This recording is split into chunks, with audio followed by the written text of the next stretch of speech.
Hi everyone, it's Ren here. Welcome to my room, guys. I hope you are well today. Today is Thursday, at least this is the day when I'm recording this video. And today I'm going to be talking about mistyping in the personality community, a little bit more specifically in the INFJ community, but my comments will be of application to, I think, most types.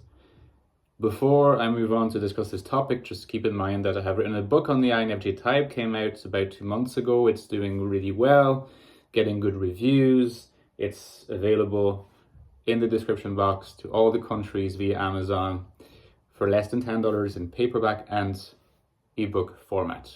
Most in-depth investigation of the INFJ type you'll find. If you have any question, you ask me. I made a video about mistyped INFJs a few years ago, and it's one of those videos that people keep commenting on. Not every day, but from time to time, at least a couple times a week, I get reactions. And this made me realize that it might be worth making a new video where I share some new thoughts on the question of mistyping, but also update my thoughts on this question, because I suppose with my understanding of personality theory getting deeper, including but not limited to and further engagements with the works of Carl Jung, my view of what is involved in mistyping, the frequency of it and the consequences and implications has slightly evolved as well. There are different ways of mistyping. One way is to get your type wrong, but there is another way in which you can be guilty of some kind of mistyping, if you like. And this is not so much about getting your type wrong, but about failing to understand the point of types. A type, a personality type, is not really who you are. It's a scheme to try to understand yourself better. And the scheme is only useful because it allows for further self-development. So it's a tool, really. And it's important to keep this in mind. A type is not a real entity. A type is a conceptual creation, has been improved upon over the years. You're different from your type. You exist. Your type doesn't exist as an entity. It's only an abstract conceptual tool, like I said, to spot regularities in your behavior and your cognitive makeup and self-develop, self-improve, work on what needs to be worked on in your life so that you can be happier ultimately and more fulfilled. As long as personality type helps you to do that and guide you in that direction, you're doing things right. When you start conceiving of your type as the be-all and end-all, you start seeing it as an essence that is contained inside yourself, a little bit like a soul. And so everything becomes static, and what matters to you becomes more about possessing a particular type than using it as a tool. Then you're getting things wrong, and probably in many ways this is worse than being mistyped. Because someone who's mistyped is just someone who hasn't really got the right set of tools yet. And if they continue in that perspective of just wanting to be able to cope with the world through understanding of themselves with the right set of tools, they'll notice eventually that they don't have the right set of tools.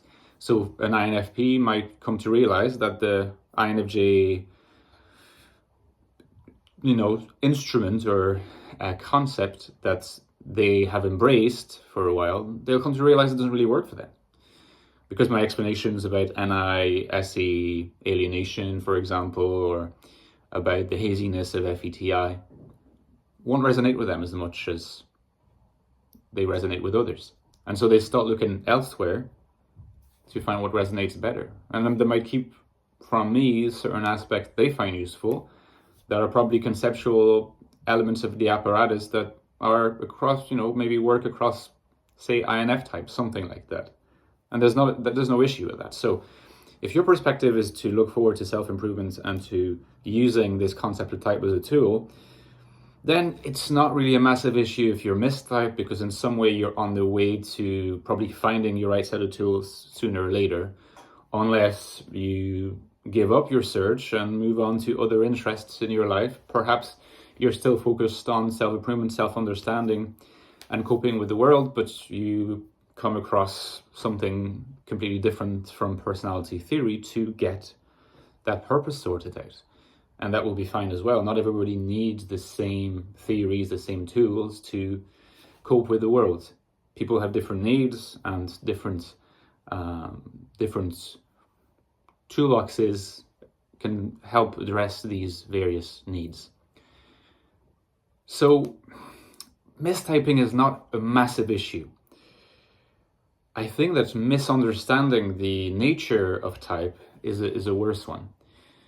And it's harder, from my perspective, to interact with, let's say, an INFJ who has that misconception really ingrained in their mind, than it is to discuss with a likely mistyped INFJ who really is an INTJ or an INFP, let's say, because these seem to be the two types that INFJs, mistyped INFJs are. I think that after that you have also maybe ENFJs and ISFPs coming after that. And I don't really know why. I have not looked into it enough to have figured out why these four types seem to be the most commonly mistyping as INFJ. But regardless, these are people whose interest is not to secure the essence of a rare type or whatever type, but it's not a vanity project for them. It's a genuine, life project, whatever it might be. So these people are apt to change their minds, and will sooner or later. So there's no point really bashing mistyped INFJs.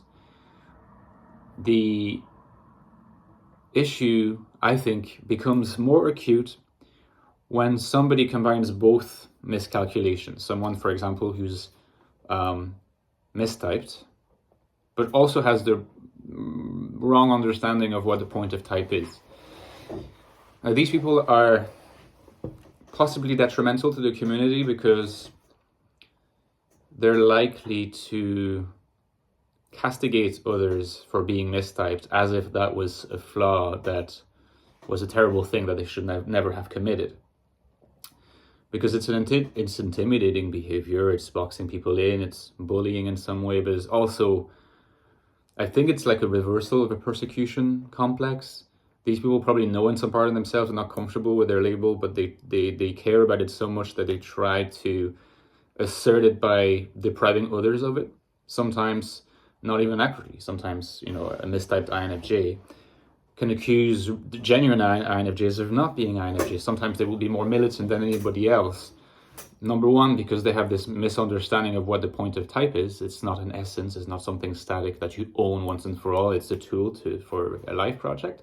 But also because they're projecting their own fears that they might be mistypes, worsened by this misunderstanding that they have. So I would say these are the people that maybe we need to be careful of a little bit. And typically these are people who are just very dogmatic about what a type should be. You'll find that a healthy, relaxed INFJ doesn't have strong feelings about people who are mistyped. They might try to guide them, they might try to help them get somewhere that is closer to the truth. But if the person seems happy where they are and they're in the early phase of their search maybe, or they're getting what they want, even if they're mistyped, the INFJ won't really mind that much. INFJs are pretty open and non-dogmatic, which is a sign of NI dominance that in a healthy state. So to beware of people who are dogmatic about type, people who think that mistype is something that is terribly important. It's like, don't waste your energies on that. It's much better to focus your energies on more constructive things. And if you must have a deconstructive approach, if that's what you feel you're good at, try to focus on maybe channels where a person is mistyped and dogmatic. And these are the people who could be potentially detrimental to the community. A separate topic, which I would like to address at some stage, is the question of YouTube channels promoting not a particular vision of a type, but a particular vision of personality types in general and personality theory. You know, there are different channels with different views. And I think that there are real problems associated with how many different theories there are. You know, C.S. Joseph, objective personality, rational typology, and cognitive type, and everything else, well, each with their different set of concepts. I think there are issues here because the community is not scientific in the sense that it is not unified and in constructive conversation with each other, so that they use the very different concepts sometimes under the same names. That can be very confusing for people, including people that end up being typed by those so-called experts. That's an entirely different issue, even though it's related by the idea that people could end up getting mistyped as a result. It's a video that I like to make at some point in the near future. But if you have an interest in it specifically, let me know in the comments so that it will help me consider it even more seriously. Now, in the meantime, enjoy your day, guys. Let me know what you think, what your thoughts are about mistype, and if you understand this perspective that I am. It's not a weak perspective. It's not a limp perspective. Just trying to get the priorities right. Consider giving me a like and subscribing, and I'll see you soon. Bye-bye.